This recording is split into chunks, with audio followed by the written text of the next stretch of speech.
জাতীয় কমিটি করা হয়েছে। ইসি যে আপনার হটকারী সিদ্ধান্ত নিয়ে টেকনিক্যাল কমিটি প্রস্তাব করেছে, একটি মীমাংসিত বিষয় 70 সাল থেকে 4টি সংসদীয় আসন।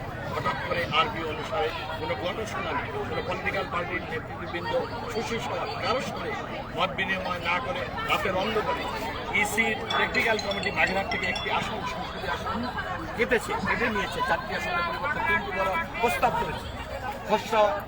করেছে। আমরা এর তীব্র নিন্দা প্রতিবাদ জানাই। বাগেরহাটবাসী এই নির্বাচন কমিশনের প্রতি আহ্বান জানাচ্ছে। এই বাগেরহাটের 4টি সংসদীয় আসন ভৌগোলিক দিক থেকে, জনসংখ্যার দিক থেকে, ওয়ার্ল্ড হেরিটেজ সুন্দরবনের দিক বিবেচনা করে বাগেরহাটবাসী নাগরিক অধিকার, গণতান্ত্রিক অধিকার ফিরিয়ে না দেওয়া হলে যে কোনো প্রস্তুত রয়েছে বাগেরহাটবাসী তাদের বিরুদ্ধে আমরা